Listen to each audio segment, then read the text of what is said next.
안녕하세요 여러분. 땅을 딛고 길을 나서다 지도와 지리 강의를 맡은 김종근입니다. 여러분, 풍수에 대해 들어보셨나요? 풍수는 전통 지리학의 토대를 이루는 사상입니다. 또한 통일신라 시대 중국에서 도입된 후 왕족을 포함한 지배계층뿐만 아니라 후대에는 민간에까지 깊이 뿌리를 내려 일상생활의 여러 부분에 영향을 미친 전통 사상이기도 하죠. 풍수는 땅 속에 있는 기의 흐름을 파악하여 자리를 잡아 재앙을 막고 복을 추구하는 일종의 전통적인 기술학입니다. 또한 인간이 자연 속에 생활하면서 경험적으로 터득한 지혜의 산물이죠. 풍수를 글자 그대로 보면 바람과 물을 뜻합니다. 과거 농경 사회에서 바람을 막고 물을 얻는 것은 인간의 생활을 영위하기 위해 가장 중요한 문제였습니다. 이러한 기본적인 문제를 해결하기 위해 생겨난 것이 바로 풍수입니다. 이것은 중국 고대 음향 오행론과 주역의 원리를 바탕으로 보다 정교한 논리 체계를 갖추게 되었죠. 중국에서 발전한 풍수는 통일신라 이후 우리나라에 전래되었습니다. 도선과 같은 승려는 풍수의 보급에 큰 역할을 하였고 주로 왕족 및 귀족 그리고 지방 호족을 중심으로 전파되었습니다. 고려 태조 왕건은 다음과 같이 풍수를 고려 개국 합리화에 사용하기도 했습니다. 사만산천의 도움에 힘입어 왕업을 성취했다. 훈요 10조. 반면 묘청은 풍수도참설을 이용하여 서경으로 도읍을 옮길 것을 주장하면서 난을 일으켰습니다. 풍수는 불교와 더불어 고려시대 전 시기에 걸쳐 커다란 정치적 영향력을 행사했습니다. 조선 태조 이성계도 새로운 도읍을 선정할 때 풍수지리를 활용했습니다. 정도전과 무학대사 사이에 서울 왕궁 위치와 방향을 두고 펼친 논쟁은 지금도 흥미진진하게 전해지지요. 무학대사는 인왕산을 주산으로 동쪽을 향해 궁궐을 배치할 것을 주장하였습니다. 반면에 정도전은 북악을 주산으로 삼아 남향으로 궁궐을 건설해야 한다고 주장했죠. 광해군 때에는 교화천도론에서 풍수적 논의가 있었는데요. 수도를 지금의 경기도 파주 소재의 교화로 옮기자는 것이었습니다. 또한 조선시대 당시 풍수는 왕도 선정 이외에도 다양하게 활용되었습니다. 예를 들면 읍치 위치 결정, 마을 공간 배치, 집터 잡기, 왕릉 자리 선정, 사대부를 비롯한 일반 백성들의 맷자리 잡기 등 다양한 영역에서 말이죠. 고려시대에 정치적으로 활용된 풍수가 점차 일상의 영역으로 스며들게 된 것입니다.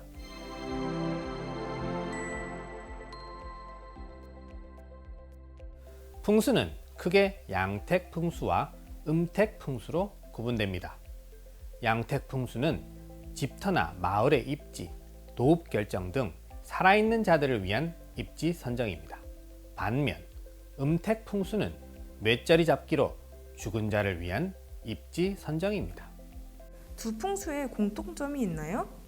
양택과 음택 모두 땅 속에 흐르는 생기를 살펴 터를 잡아 재앙을 피하고 복을 추구하지만 내부 구조 논리는 다소간 다릅니다. 우선 양택은 길지인 명당에 살고 있는 사람에게 생기의 작용이 미칩니다.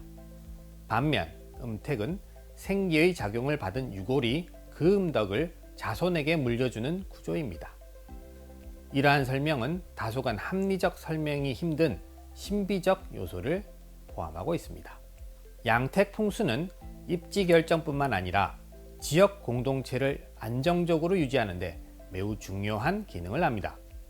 한 마을에서 땅의 생김새와 형세인 지형지세상 결점이 많은 부분을 인위적으로 보완하거나 특정 상징물을 세워 재난을 경계하였습니다. 또한 지세가 낮은 곳에는 인공적으로 산을 만들고 물이 쉽게 잠기는 곳에는 숲을 조성하기도 했죠. 그리고 바람이 휘돌아 들어가는 곳에는 돌탑을 세워 마을 화재를 예방하였습니다. 결국 주민이 심리적 안정감을 가지게끔 주변 환경과 경관을 배치한 것입니다.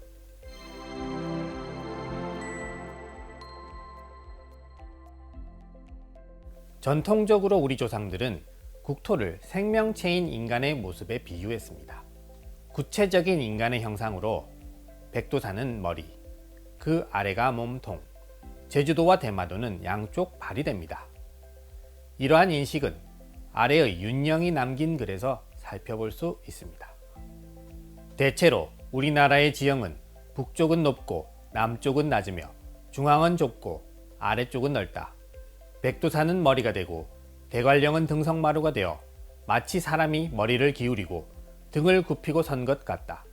그리고 대마도와 제주도는 양쪽 발 모양으로 되었는데 해방에 앉아서 사방으로 향하였다고 하니 곧 감여가의 정론이다. 한반도는 백두산에서 뻗어내린 산줄기가 근골이 되고 그 사이를 흐르는 강줄기가 혈맥이 됩니다. 근골과 혈맥이 분리되어 존재할 수 없듯이 산줄기와 강줄기 또한 분리하지 않고 통일적으로 파악하고자 한 것이죠. 이것이 바로 산수 분합의 원리입니다. 이는 산천을 대칭적이면서 조화를 이루는 음양의 구조처럼 이해하여 서로 분리하지 않고 통일적으로 인식하는 것입니다. 이러한 인식은 전통 지리학에 반영되었으며 특히 지도학에서 흔하게 볼 수 있습니다. 조선시대에 제작된 대부분의 전도에서는 국토의 조종산인 백두산을 강하게 부각시킵니다. 그리고 여기에서 뻗어내린 산들을 개별적인 산이 아닌 연맥의 형태로 표현하죠. 조선 팔도 통합도에는 풍수적 사고의 바탕을 둔 국토관이 반영되어 있습니다. 백두산에서 뻗어내린 산줄기가 연맥 형태로 그려져 있으며 팔도의 각 지역은 방에 따라 채색이 다르게 되어 있습니다.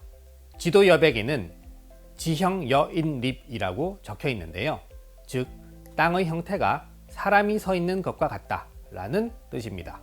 이는 국토를 사람의 형상에 비유하고 있습니다.